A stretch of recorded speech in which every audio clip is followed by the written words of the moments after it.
Welcome, ladies and gentlemen, to LCK Spring 2020. It is the final day of the regular season. We have 2 more matches to go. It's not going to be the 8-game marathon that we had yesterday, but maybe we'll get the Dream 6 here. I'm Atlas. I'm joined by the real LS as opposed to the budget LS that you might see on other broadcasts. How you doing, man? Take it away. Thank you so much, Atlas. It is currently 5:02 p.m. here Correct. on a Thursday, April 16th.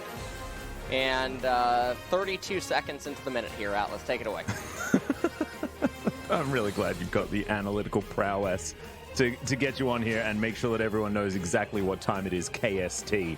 And the time is a bit of a weird one at the moment as far as the match that we have coming up. Because Griffin, not a lot to play for. They are in last place, and they aren't going anywhere. As Hanwha, they're in 8th place. They ain't going anywhere. They might go to 7th, but who cares, to be perfectly honest, because 7th and 8th are basically the same. So this match means basically nothing, except for Griffin needing to get some form of momentum moving into the promotion tournament. Yeah, there's absolutely nothing that actually happens here. There's not even a way for Griffin to get different seating over Sandbox. So I was just actually talking about this on stream a couple hours ago, prior to me getting ready for LCK, and I wonder if these two teams are actually going to have a for-fun match. Could we see Teemo come out in top lane? Could we have the for-funness? What would be the ultimate for-fun champion? Oh, Teemo. Do you think Teemo would be... Because, like, Griffin played it unironically. That is true. That's happened already. Maybe Garen? Fresh off a nerf? Garen's still good, Straight to the We Rift. just haven't seen him. That's what's so bizarre about that. And the thing I'm looking forward to is Korea as a region, even historically in StarCraft, when matches haven't mattered, generally they do take it and play for fun. So taking a look at some of the points of the match here, match 89, 2 teams in a whole different fate, confirmed 10th Griffin versus Hanwha Life sidestepped the relegation. Back to my hometown, if Hanwha Life wins, they return to 6th. That is actually interesting. I mean, it means nothing because you're standing from 6th to 8th really doesn't really do anything. However, Hanwha Life definitely do belong in 6th place. They have proven that many, many times. And maybe that feels better for the organization if they are just one step away from playoffs. Or maybe that feels worse. I'm not entirely sure. It means still basically nothing. Griffin's last official match before LCK promotion tournament, and they need to step up to survive. Of course, this match doesn't mean anything. However, if they do win here, they'll have a bit more confidence moving into that tournament where there are some difficult teams to overcome. You know, there's some familiar names down there in the Challengers Korea side of things. Of course, unfortunately, guys, as you might be well aware of, there is no Jinna near the top of the standings whatsoever. Yeah, that's just not a thing. That's something that we're going to have to... I mean, maybe Jinna can fork out some sort of, I don't know, money to get into when we've franchised, something like that. But they're going to need a whole new roster because this one is not working. They're currently in 7th place down there. Yep. But yeah, there is certainly 3 teams that are looking very, very strong in Sorobure Gaming, Breon Blade, and Team Dynamics. Breon Blade have actually... they've impressed us in former years, so excited to see what they're going to have as well. And Team Dynamics needs no introduction. That's, of course, Rich, Beyond, and Kuzan. But let's get back to this particular series. The team stats between Griffin and Hanwha Life are not that great, to be perfectly honest. However, first Herald percentage, 2nd for Hanwha Life. Beautiful. Hey, rotate to that Herald. They try and take that down as Untara's back in. No sword for their final match. Yep. No sword going to be coming out. No Hoya as well. So it will be Untara up there in the top lane. And again, I'm still curious to know how they're going to choose to approach this match. Because if they come out, maybe Griffin is the one that does take it serious since they do still have matches remaining later on in the month with the promotion series on the horizon. Hanwha Life, after this, they're going to enter the offseason immediately. Yep. So maybe their mindset is in an entirely different place. So them being the historical creative team with the very bizarre drafts that can end up coming out from them, I'm looking forward to seeing if they will just throw out an entire circus in the pick ban. Well, I like circuses.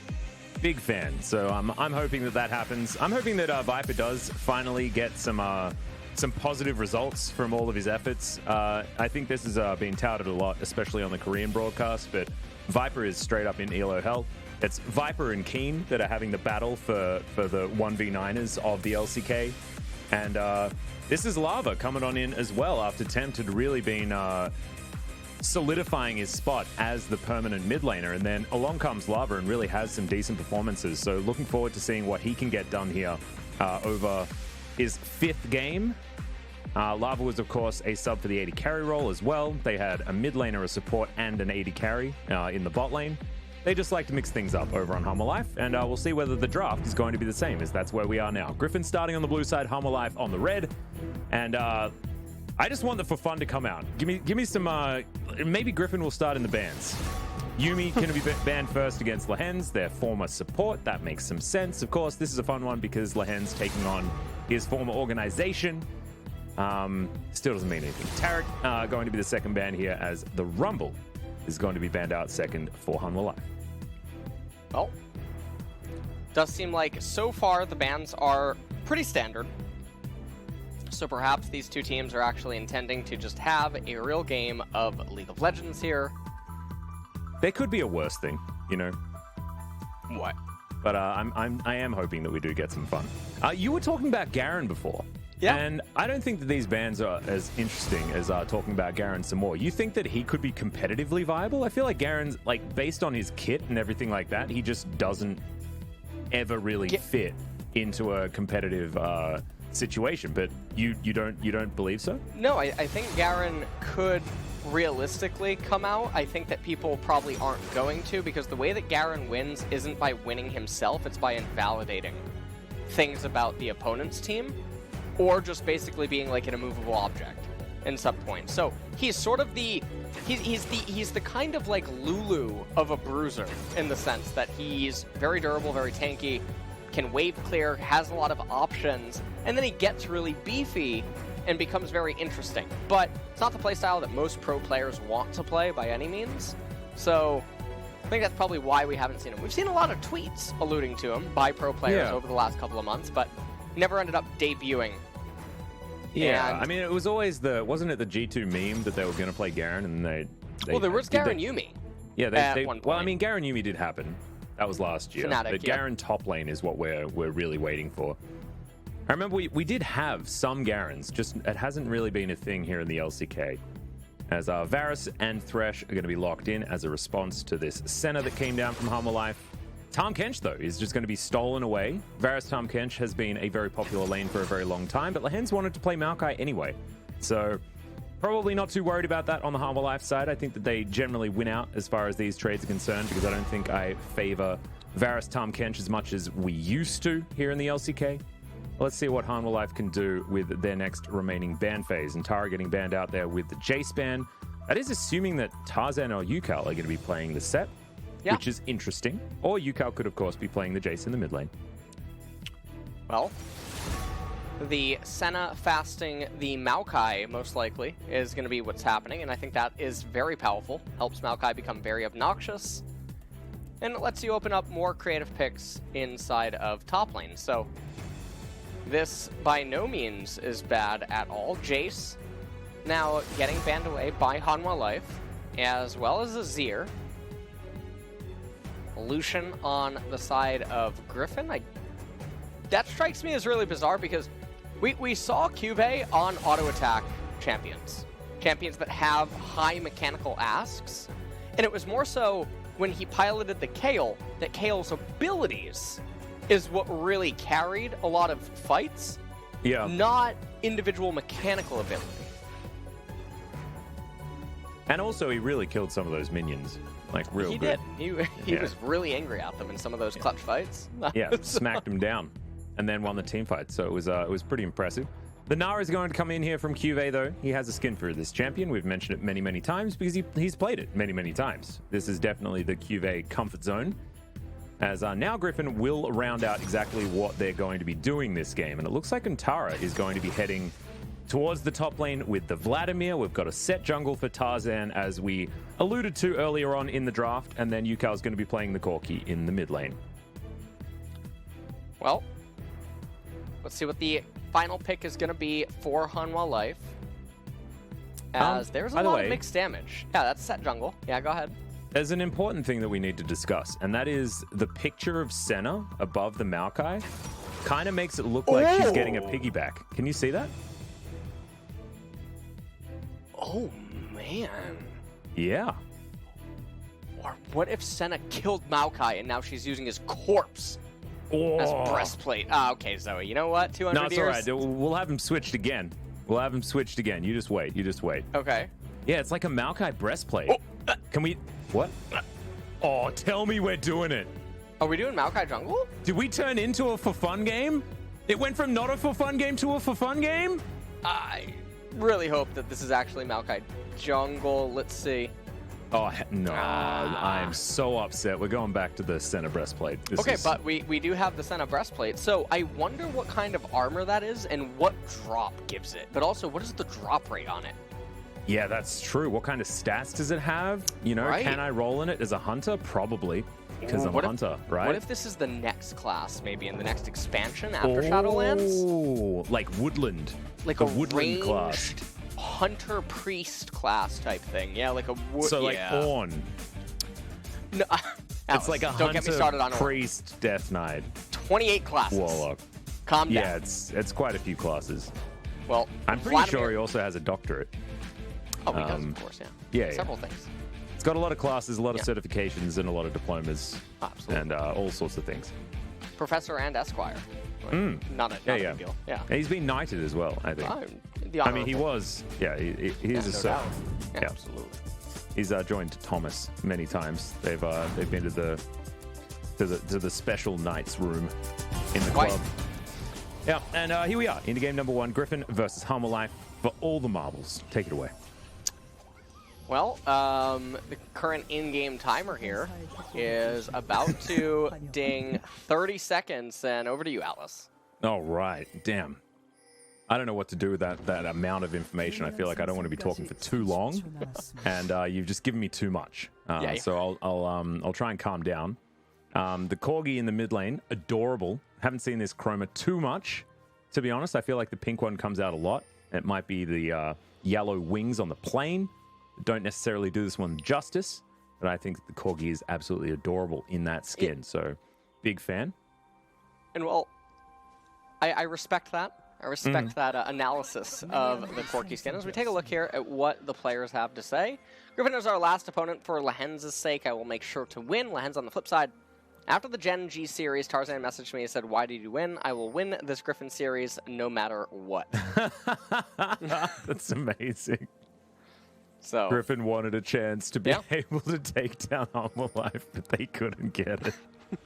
And actually, to be honest, we should have been happy about that as well, because it meant that this match would have meant something. But instead, Griffin in last place, and they're not going anywhere.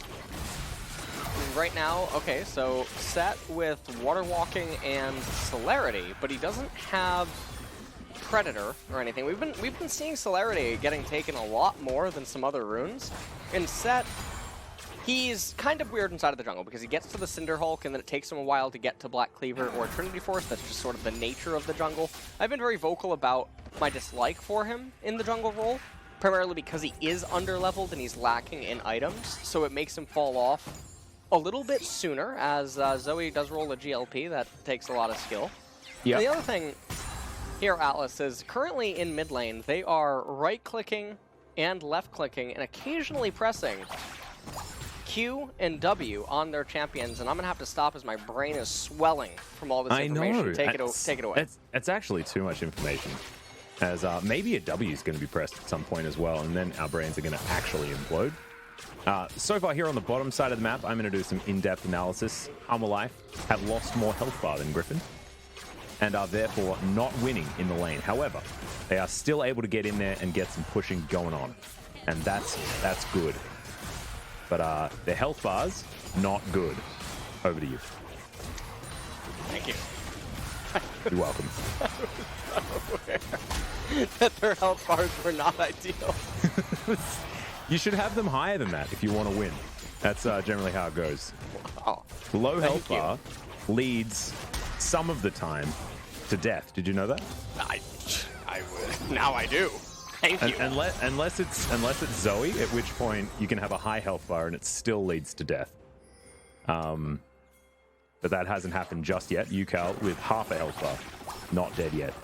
Haru's going to come in, his turn to go for a little bit of a gank attempt. As Lava will find Yukal here, immediate cleanse, but there's a great pillar, and we'll get the flash out. So that's some more action than I was expecting in that particular moment. I'm a bit tired. Yeah. Might have to be your turn. All right. Well, I will. Yeah, I'll take it away right now. As aside from that, down in bot lane, some ping pong happening. Now, what Zoe is trying to do here is crash in the wave, and then they might want to try to make a dive. But Tarzan's here. Ooh, not even going to break Haru's face. Face well and truly intact. Not going to end up taking the trade. And Lava, the thing about this mid lane matchup, the way that it stands, you can see Lava, he's getting a recall off for virtually free. Yukal does not have teleport. So now what's going to be able to happen is Lava's going to be able to use his teleport. And because he has Spellbook, he'll change it in about a minute and a half. And because of this, Yukal is now going to miss out on a couple of minions. He's going to be down in EXP as well. And Zoe's also going to have the edge when it comes to the recall, because Zoe gets the Blasting Wand. Corki does not have enough gold, doesn't have the Inspiration Tree either, to get to the Sheen by any means. So his recall is going to be stunted. It's going to be component items rather than anything else. Or it could be a tier. Yeah, so, which would also be no battle stats at all. Yeah, no battle stats. So Lava would be up in that department, because while Corki, when he completes the Mirror Mana, it is beneficial, the ability to cast extra items isn't all that impactful in the dynamic of this lane. Well, do you know what is impactful? Do you know what could Alice, really... one second. All right, yeah, sorry. What? I just wanted to get this in. I can only get in one sentence per minute, so... Oh, yeah, sorry. I'll see you in 60 seconds. Take it away. Okay, well, if I've only got one sentence, then I really should make it count. I got to draw it out for about 60 seconds, I guess, so that we can get a clean handoff. At the moment, the game has been paused, ladies and gentlemen. We're doing our very best to figure out exactly what it is. Yukal actually can't type in Korean at the shop, apparently.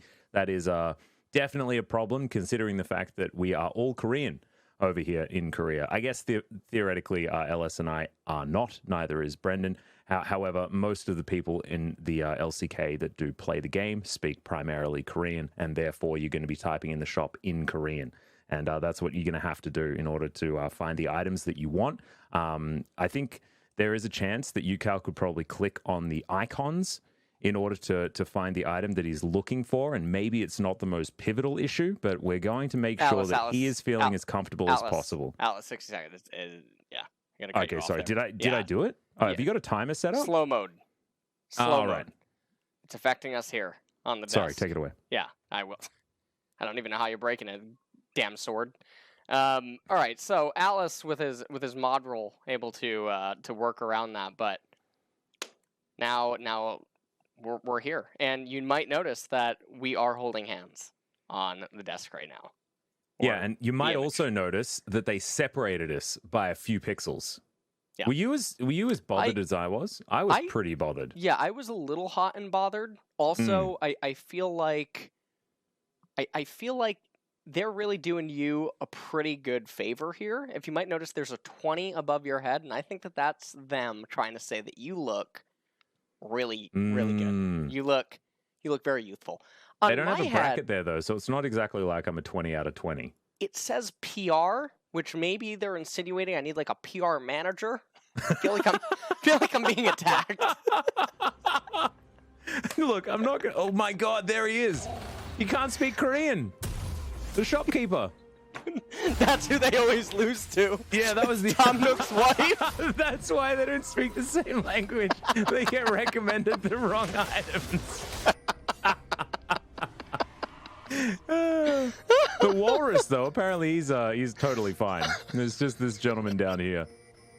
I don't even know. Like, what's up with this giant animal behind him? I hadn't even really thought about it. You leave him alone.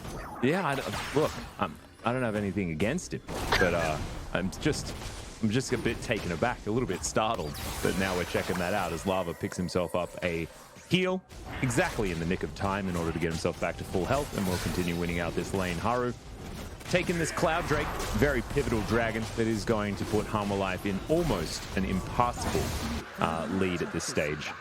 That's absolutely being facetious, ladies and gentlemen. That is not going to be impassable whatsoever. As there is another bubble landing. Might be a bit of damage, but we just decided to pan away from that. We don't want to watch Yukao get potentially hit by a paddle star. As QV up here towards the top side, farming. And Tara also farming. Viper, as you can see, farming. As is Lehens. Again, yeah, man. We're really going to work on this. 60 seconds. Oh, sorry. Yeah. 6-10 right now. Wait your turn. All right. So, bot lane right now, getting shoved in. I actually want to talk about both of these team compositions. I completely forgot to do that. I did already make my prediction. Not sure if the guy updated it on the Google Doc, tracking all of that. But Hanwha Life, with this team composition, they're very prone to the all-in in the later stages of the game. And the Gnar doesn't have the easiest time, right? Because Vladimir is going into the entire team, and even if Gnar jumps forward, Set's gonna bring him right back. So there's a bit of counterintuitive stuff going on inside of the draft phase, and Corki and Varus should be pretty A-okay. On the flip side, though, Zoe and Senna, they're gonna try to do things in the mid to late transition, but then Maokai, Trundle, Gnar, they will start tapering off. And oh, just 60 seconds up? Yeah, okay. Yeah, actually, I don't mind Hanwha's comp. I think that the Maokai being able to pick up some extra farm in this game is going to help his relevance as this game goes on. We know that Maokai can get to be a fairly tanky boy, and Vista will be able to do a fair bit of damage on this center come late game. But I think you're right. I think the mid to late transition is going to be important for this team, especially considering the Zoe. So we'll see what Hanwha Life are going to be able to do. It is, at the moment, looking like a bit of a blue buff steal. Tarzan coming on over, king of the jungle, but he's moving the wrong direction. Isn't going to be able to check that one out as he flashes over the bubble. Lava in trouble, but no more flashes available there as the Haymaker will come down.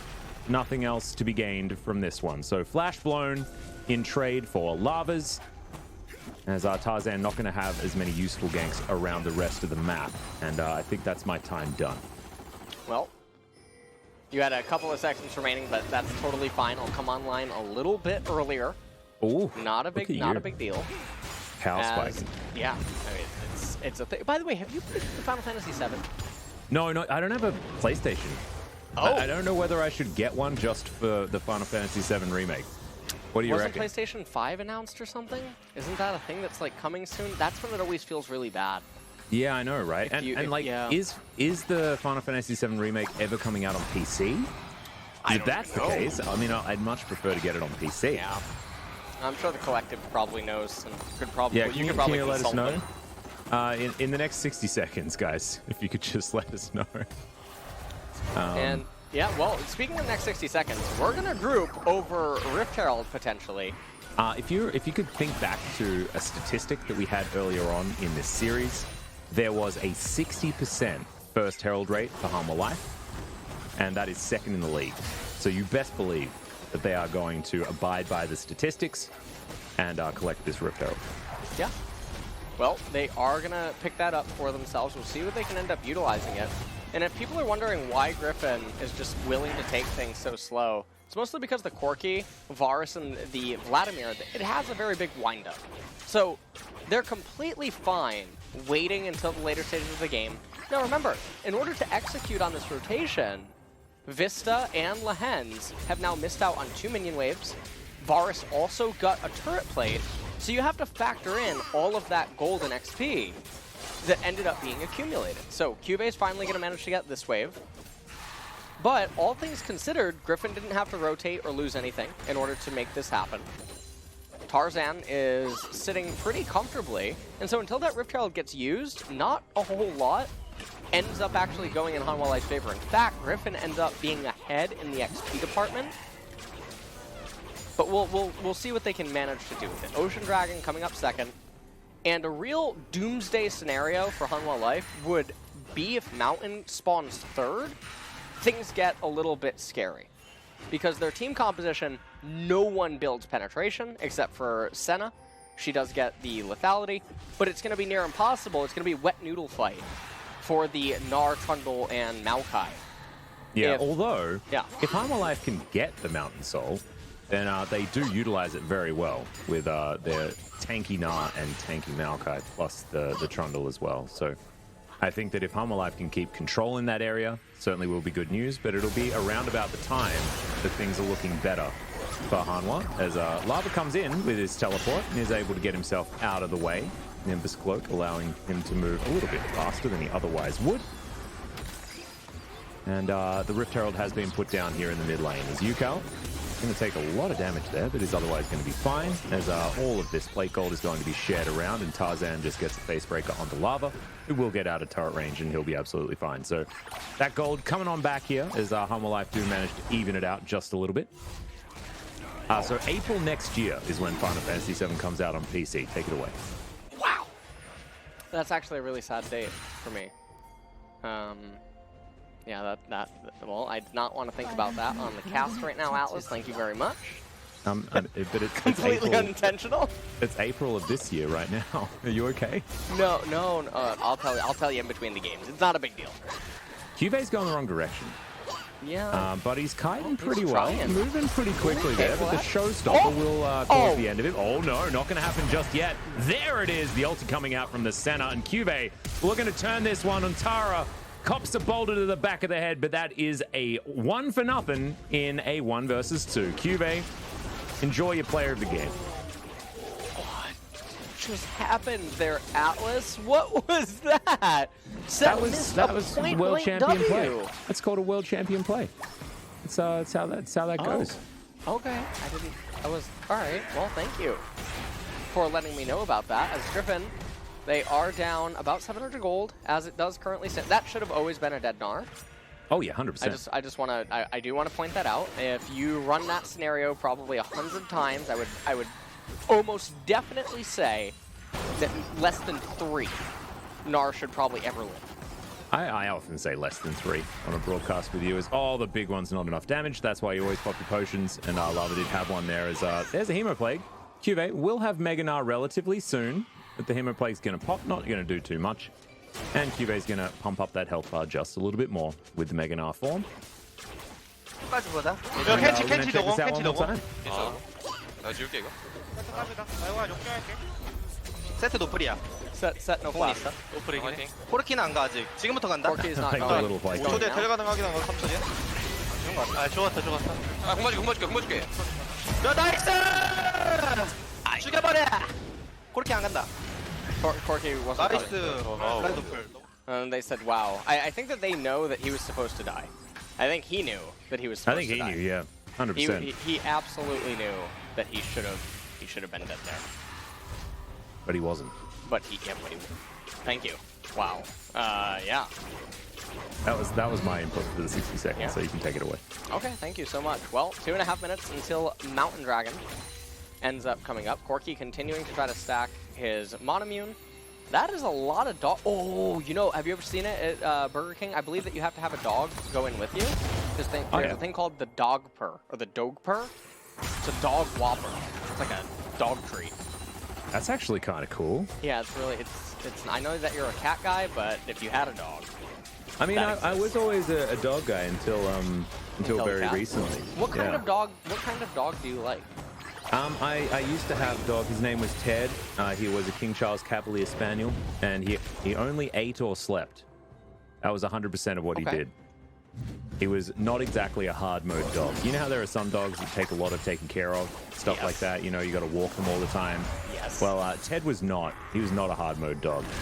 As we're going to see a potential hard mode gank here towards the bottom side of the map. Haru says that he's going to need a remake on that one.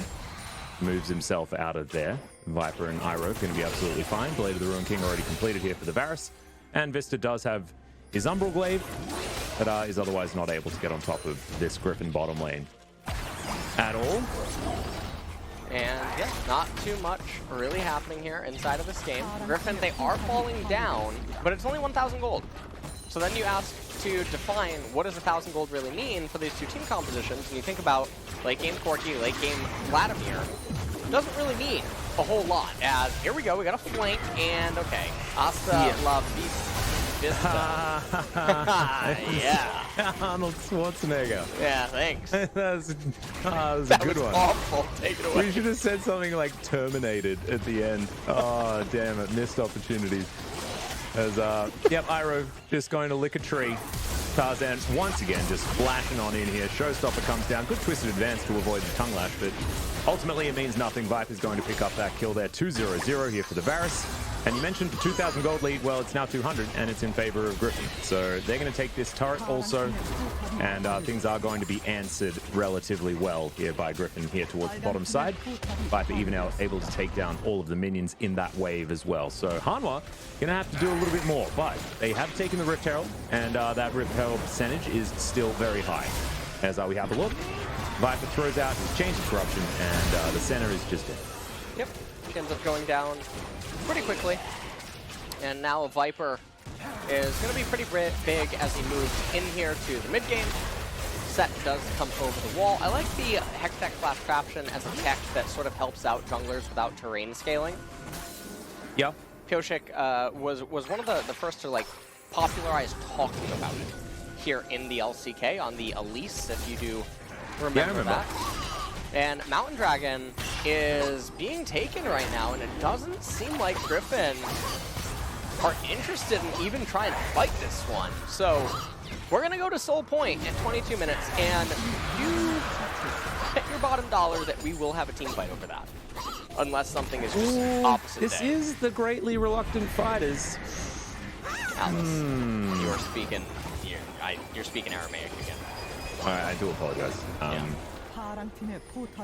Well, we'll see whether they do actually fight for it.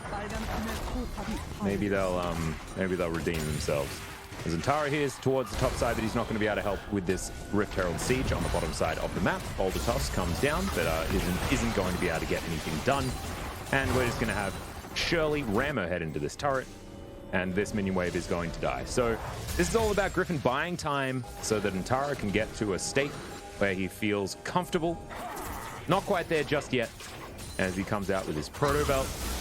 See what he's going to build up next is Cube. Down to about half health here, but he's going to hop his way out. He's still throwing the boomerangs, being frustrating. You can see Antara looks like he's building Spellbinder as his next item, sitting on the Fiendish Codex just for the extra CDR.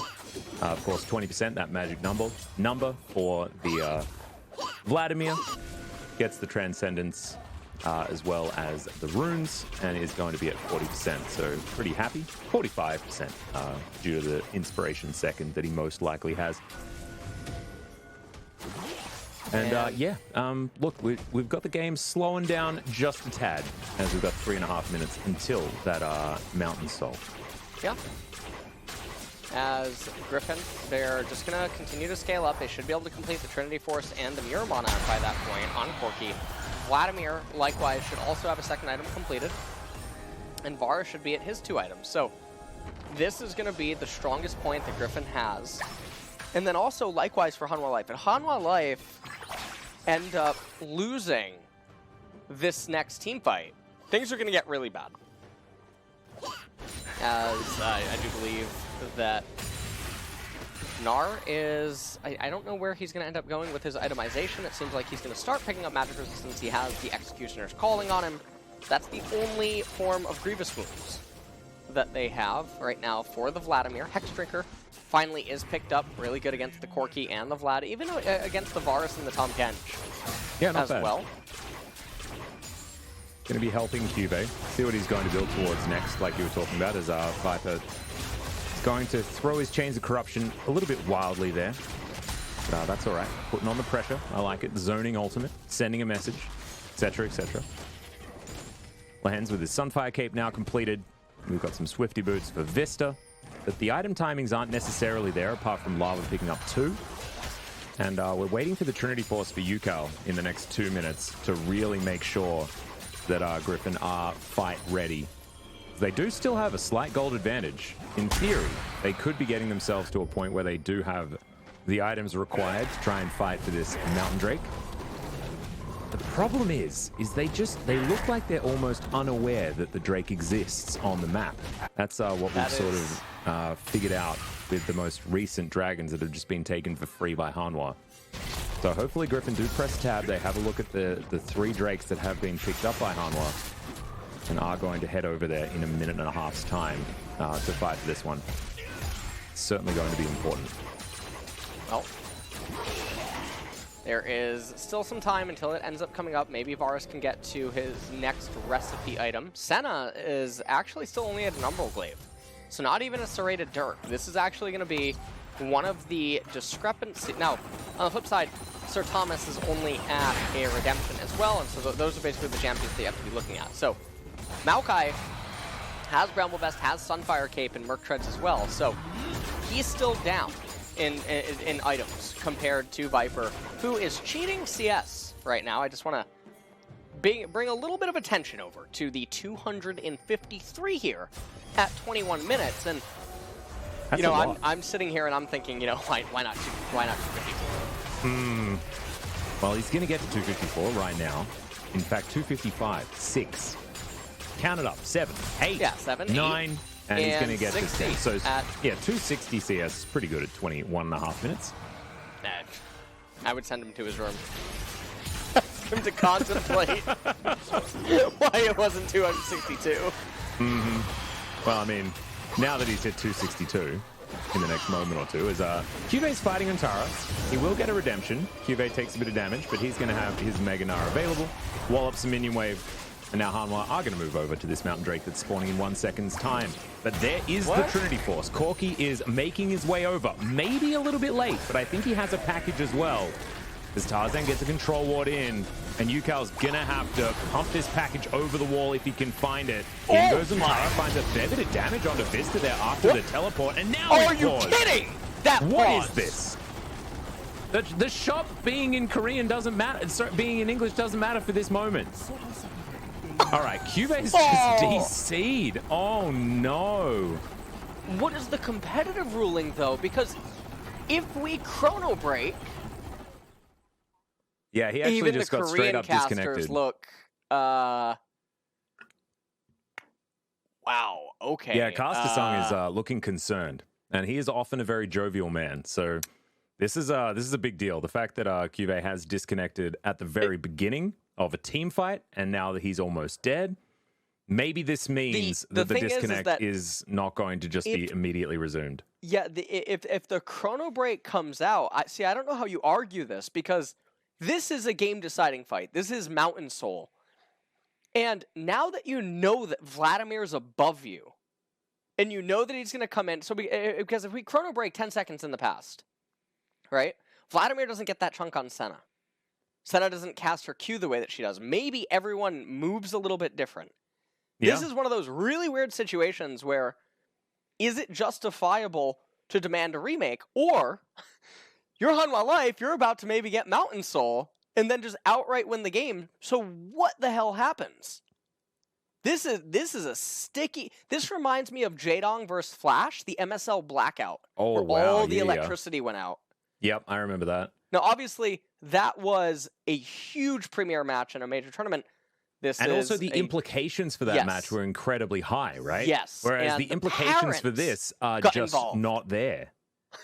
I remember the parents got involved. Oh, yeah. Arguing for their kids. And like, that actually, do you remember that in the context of when it was? Because when was that? That was like, oh man, oh my god, so long ago. Let me look that Like up. early 2000s or something like that. And that was when like esports didn't make any sense, right? And like we as Westerners were watching this tournament where like the parents of these guys that were competing in a video game tournament were like arguing about 2009 Nate MSL finals, and okay, so it wasn't early 2000s. It was still a little bit later, but 2009 is still very, very early as far as Western esports is concerned. For people that don't maybe understand the context, it was basically the finals tournament between I don't know, Faker versus Faker V2, and basically during a key decisive fight and a timing attack on a base, the electricity in the entire stadium went out. And StarCraft 1 didn't have the ability to rewind or play from replays or do anything like that. And they were all trying to argue, different pro players and obviously Flash and Jaedong themselves, who was in a winning spot, and then the parents got involved and a lot of other people. There was a lot of controversy because I think it was awarded to one of the players, which was really strange. Wow. So that was definitely... And StarCraft is a different game where often, like, a lot of your macro decisions and, you know, your build orders, things like that can dictate pretty early who does have an edge. And when you're talking about, you know, Jaedong and Flash, two of the best StarCraft players of all time, you can tell that they're going to be able to mechanically play out that sort of game effectively. But the issue with this game was that it was just extremely close. Yeah. And so it did come down to a push that could have been defended. And if it was defended, then they win. If it wasn't defended, they lose, right? And and so that was a really, really difficult decision to make. The ruling that ended up, I think, coming out in later years for situations that would be similar is basically if one of the pro gamers could get up and basically walk away from their computer and still win a team fight, then it would always be decided in their favor. But then there was also something called like a reasonable, or not reasonable doubt, reasonable expectation. The reasonable, like for instance, that top lane thing with Gnar, right? Yeah. It would have been reasonable to assume that he was dead, right? Right. And so if Gnar DC'd in that moment or something, it would always just be given over to Set and Vladimir. Yeah, that would just be the way that the ruling works. And obviously, some people the way that it played out though shows exactly why people were upset in that moment, because all the time, you know, human error can come in, you know, and also human outplay can come in. So you can have these like hero moments where certain outcomes can come forward, and you know that might be a thing that could happen in this team fight, but also it might already have been decided because Cuvée is now in amongst multiple people with most of his health bar missing and without any ability to control his champion. And so this is going to be really, really dicey. I think we're still trying to figure out what we're going to do. By the way, guys, we haven't had any word yet as to what the outcome is going to be from this pause, but certainly there's a lot to think about for a situation like this. Despite the fact that there isn't too much riding on this game, there is still, like, I don't know whether a lot of people really understand, but in Korea, there's implications. If a game doesn't have competitive implications as far as the tournament format, it still has a whole lot of implications when it comes to, you know, the player's pride and the reason why they're a pro gamer in the first place. That, like, I don't think for fun games necessarily happen here in Korea as much as anywhere else in the world. Just with how we're built. They're sort of over here in Korea frowned upon. Now, I can actually understand. Some people in the collective, as well as even on Twitter right now, have actually tweeted. I don't know if they tagged you as well, Alice. However, the game doesn't have... so it gets weird, because the game doesn't have meaning. Yeah. So it is really strange, because this is essentially just a televised scrim at this point. Yeah. Where Griffin's just getting practice in what is an official LCK match, essentially, for their promotion series later down the line. So how much of a fuss is actually going to be caused here? But on the flip side, there's the implication of how does Riot react to this situation? Because a lot of people, they'll be like, well, Griffin's actually in a winning position right now. But if the Smite fight goes over to Hanwha Life, the game just... even if Griffin win this one fight, they'll probably lose the game. Yeah. So we're I'm going looking through my script here, and this wasn't on it, so... Well, I'm having a look at the other script, and Chrono is expected to the point where Cuvée teleported. That's what we're thinking. So what you were talking about with the fact that the Vladimir getting the chunk onto the center, we'll have to keep in mind what's actually happened. He rebooted his PC, by the way, guys, but still had some lag. So they're trying to move him to Hanwha Life's sub-PC to make sure that everything is absolutely fine. Thankfully, Hanwha Life are well-equipped to get everything sorted out. One of the really weird things about this, I mean, we're taking a look at some of the highlights, I guess. One of the really strange things is, I've mentioned this a few times now on the broadcast, it's so mystifying to me that it seems like, since we've moved to online, there's actually been more technical issues that stem from the player's own equipment. And I don't know what that comes from. Yeah.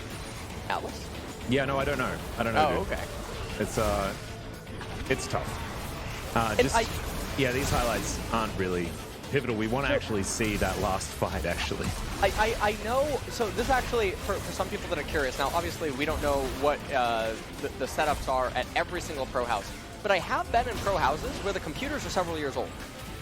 And so maybe with this new Riot format, and when I say several years, I mean like 2 to 3, maybe with this Riot format, you know, having to have the screen share on and recording and live feeds and stuff, maybe it's too much for their PCs. 나만 가는 거야. And they have to pause yeah. this lag and some issues.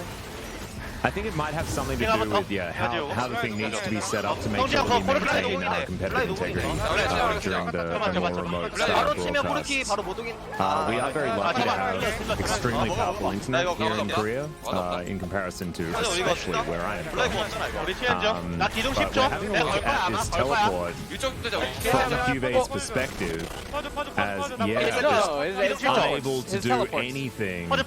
Yeah, the thing that I want to talk about is we just saw the replay. We saw the replay, right? And he committed to that.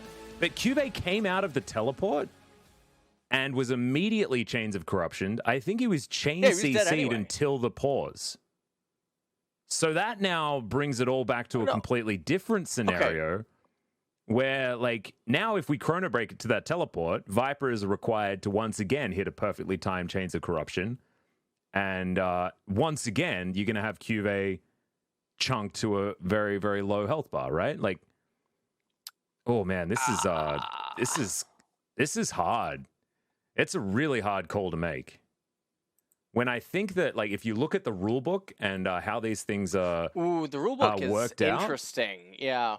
Because, like, actually, I think if you play by the rules, then you chrono break here. And you bring it back to the state before the player lost control of his computer, and then you play it out from there, right? But there are so many implications. And also, given the fact that, like, actually, Cube had already made the teleport decision, and you can't cancel that anymore, guys. So he was going to be there, and that was going to happen anyway. Right.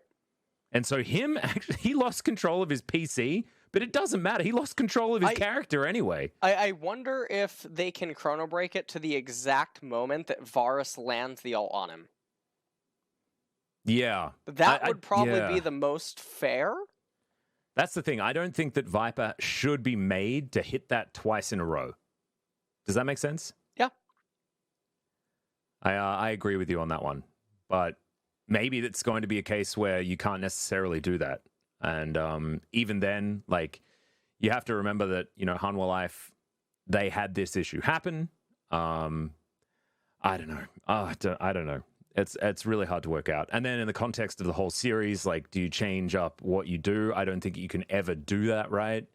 Yeah, I think you need to follow the rules 100% because regardless of what match it is, it needs to be considered a regular season match in the LCK, and you should do exactly the same thing for every single match. Yeah. There should never be any difference. Absolutely. And so I don't think implication should come into this whatsoever. And I think the idea of chrono breaking to the point just before Cube arrived, I think that he needs to still start channeling the teleport because his computer didn't start breaking until afterwards. And then we go from there. I think LCK has made the right choice on this one. But there are just so many different things that you have to consider in a moment like this. Absolutely. Agree, Atlas. Agree. As Atlas... Yeah, mate. Wanted to ask you a quick question. Oh, what's that? Is the dress black and blue or white and gold? Oh, I don't even remember what I saw first. I think it was the gold one. All right. I think the gold one was what my eyes decided to see. But yeah, it's hard. What did you see? Or could you see it at all? I know you're a bit lost sight. Oh, okay. You didn't have to go there. Okay, you didn't need to. I'm actually surprised that they managed to get a green screen in behind me here on my splash at the LCK because I didn't know you could get anything else into the Death Realm here. I'm living in a Mordekaiser ultimate. It's all right, man. I'm holding your hand. We're in I that let death the- realm together. Don't you worry. I pulled the Black Up curtain out earlier on my stream, and I told him that's the Prestige Edition. When the sun comes in. You can find that in the store. I think it's what is it? lsprime.com. Exactly. That's where you can get the Prestige Edition. Perfect. Basically, what it is a gentleman comes to your house and removes all of your curtains. If you just buy the regular LS champion, he comes in and installs blackout curtains in your entire house. Guys, we have about 3 to 4 minutes to wait. Chrono-break at this point in time is about 30% done, and we're going to the point right after the teleport. I am so curious what Chrono-break is, by the way. It's Echo's Ultimate. No, well, no, but what I mean is, what is it? So, well, I don't know this, and even if we did know it, I assume that we wouldn't be able to say. I'm curious if it's like a slash and then a sequence of numbers, or, you know what I mean? Like letters and whatnot, and it just does it. Do you know what I mean? I don't know how the Chrono-break works. Do you know? The Chrono-break just basically puts all of the champions in exactly the point where they were at that point in time. How and do I you think execute it? Well, it's based on software that tracks the position of everything and everyone during the game. And so if you can understand where everyone is and all that sort of stuff at the point in a game and track cooldowns and all that sort of stuff, then theoretically you can recreate a moment in the game. And that's what they've done. But what's the executable? Is it like slash and then a series of letters and numbers that you then set? I think someone does it in the back end, and it can only be done, of course, on the tournament realm. And I think you need to have like an engineer do it. I'm not entirely sure how the actual mechanics of it work, but yeah, that's basically how it works. I remember when it first came out, it was actually really amazing. We had a few pauses early on in LCK Esports, and would have been great to have some Chrono-break ability, because there were certainly some remade games that you wouldn't have wanted to remake that we had to play out. I won't mention the games because people might get triggered just a little bit. I know a few of us certainly in that particular boat, as we are going to be back into the game very, very soon. Very interested to see how this team fight's going to go, because having a game pause at the very beginning of a team fight that could decide the game is, that's one hell of a timing.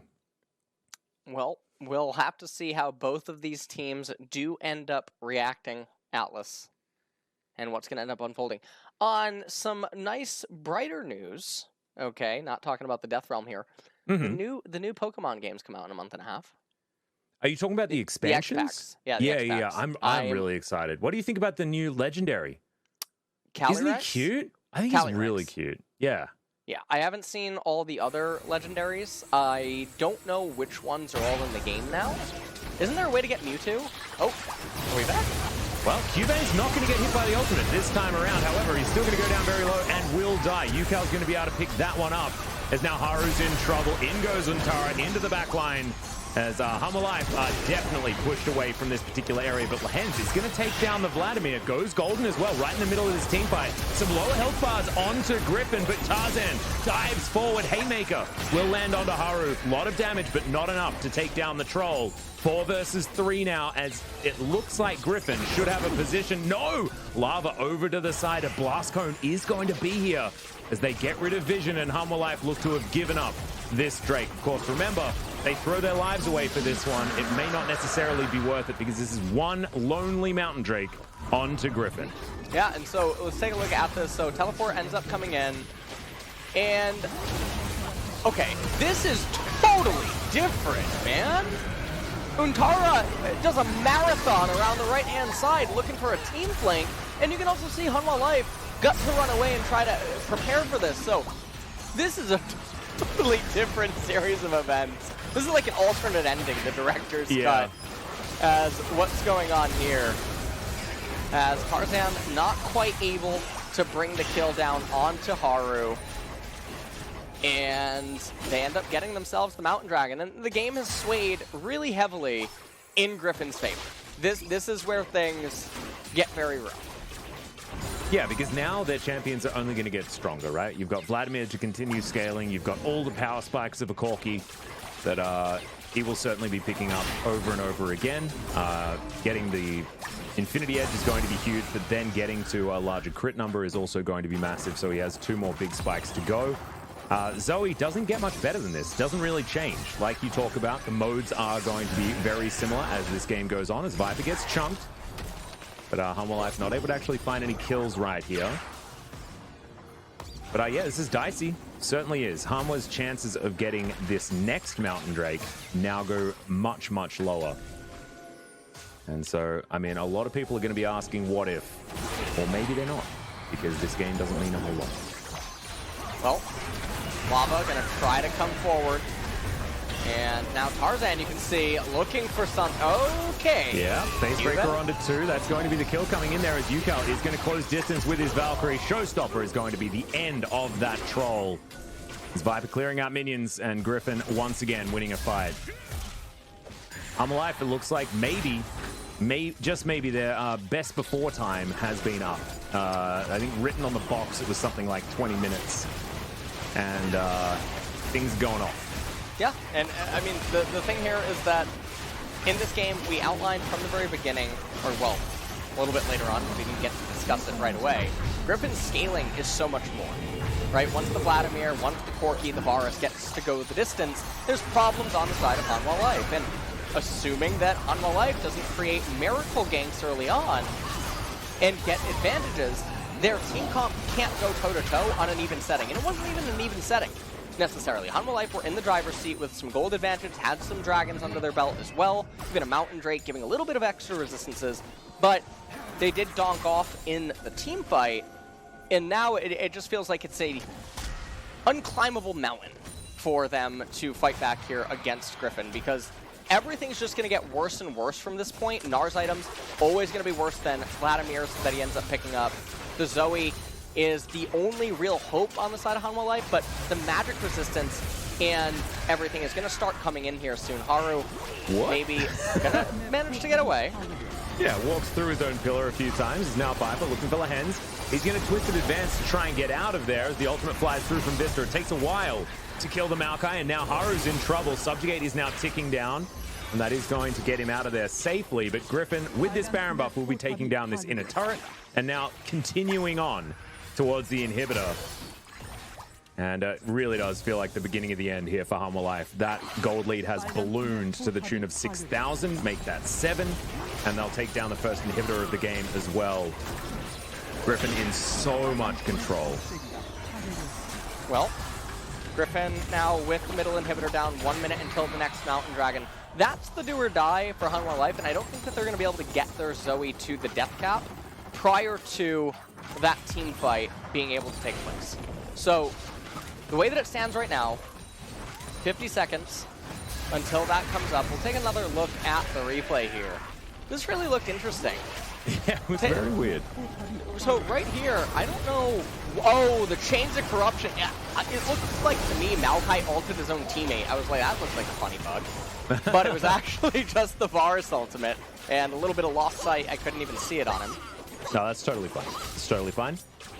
But Hanwha Life, despite the fact that, you know, things will pause for a while, they had time to take stock. Sometimes that's not actually going to help you. You know, you get knocked out of your groove. Feels like Griffin certainly remained in theirs and were able to capitalize. You've got a QSS and a stopwatch here onto Viper. He's 502 on this Varus. Absolutely hard carrying. It's 27 minutes. He has 340 CS. He is well and truly Flame Horizoned his opposite number, which is Lehens in this game. 142 CS in the lead. LS isn't impressed, but I definitely am, as Griffin will take away their second Mountain Drake without any contest.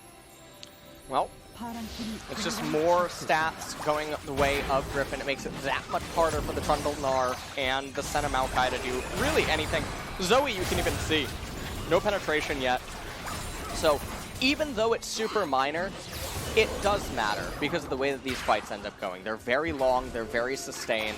Just a lot of EHP that comes in for free.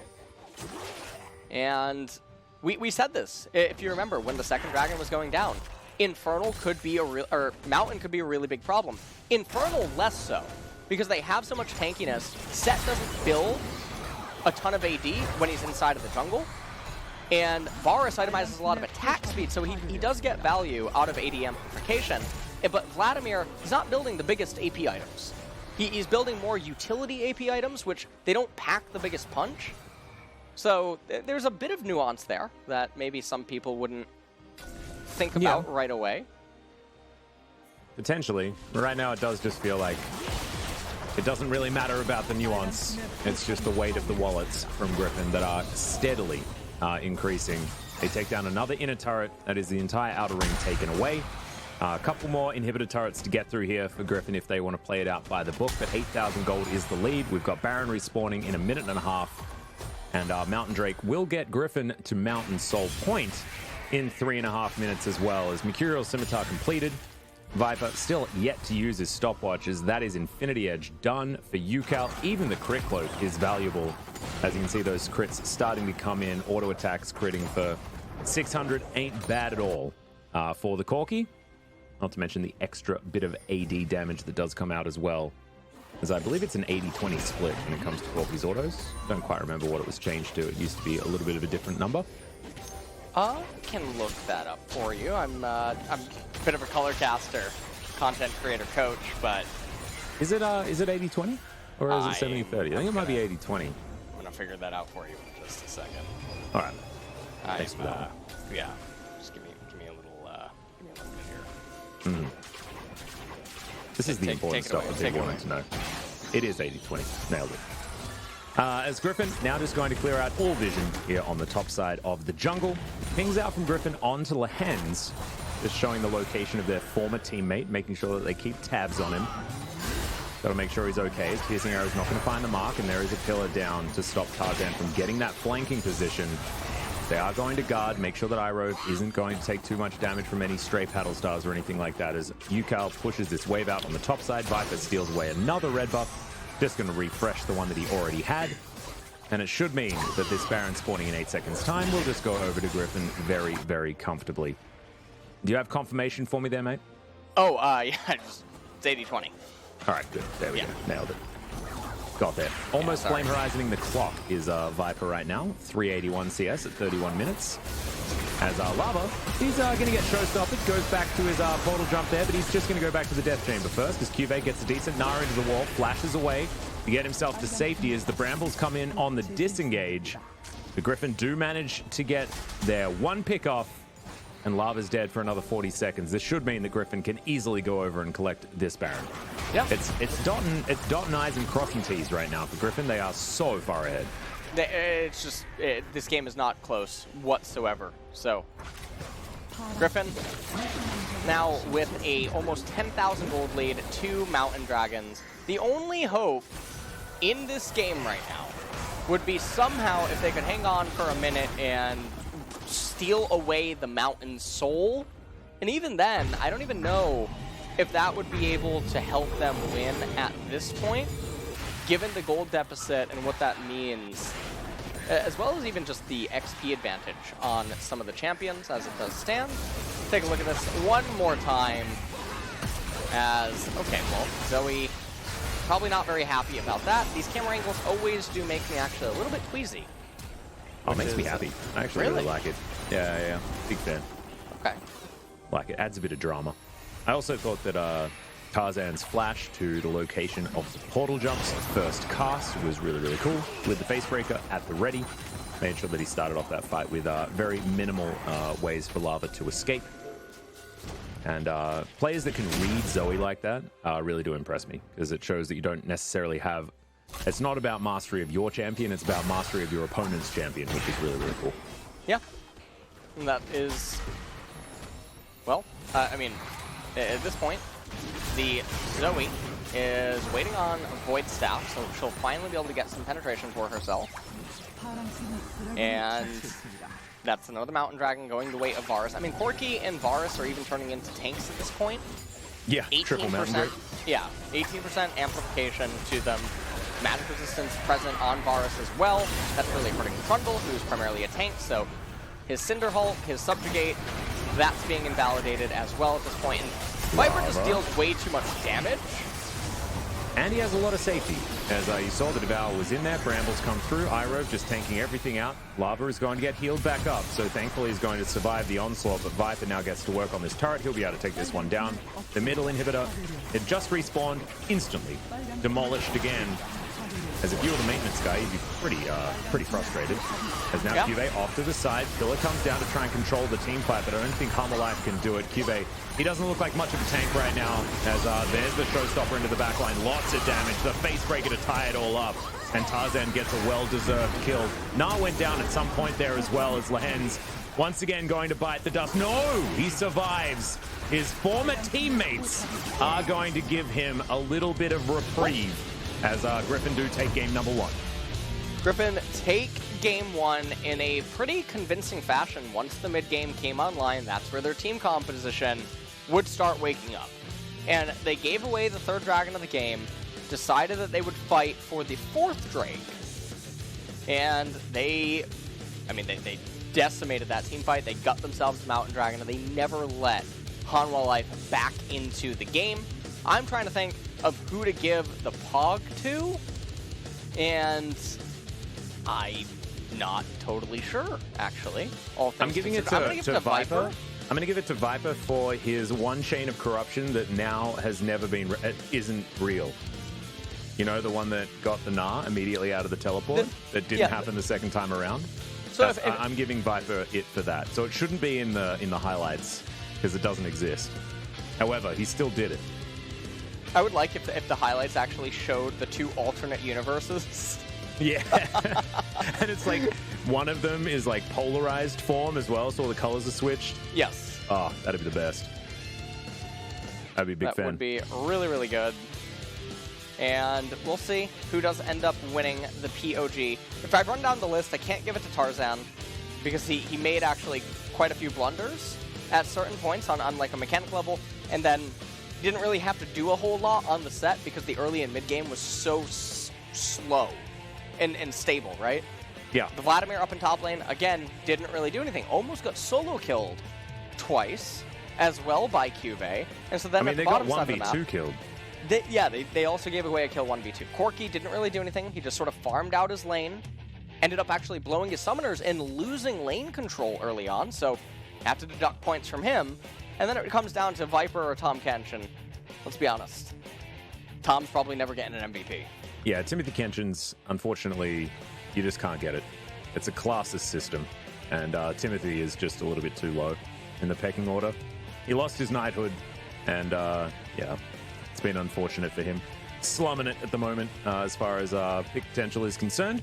So yeah, I think Viper also played very, very well. He farmed extraordinarily well. He did a heck of a lot of damage and was able to basically play with reckless abandon, knowing that the Tahm Kench was there, but did not often need the Devourer in order to help him out. It was just Viper being way too strong and ahead of the clock with his itemization. As we have a look at QV's outplay, I think if we're in this alternate universe where Hanwha Life were able to actually win a team fight at that Dragon Pit, then this could have meant that QV would pick up player of the game. Alas, not to be the case. Yeah. Well, it did not end up happening this time around. As we take a look at this Abyssal Voyage by Tom. Nice attempt by the Maokai to outplay this, but Vista way too far down inside of the lane. Tarzan coming over the wall and getting quite a bit of value. Getting yet another kill, and it really helped getting Viper ahead. So let's take that pesky little Gnar.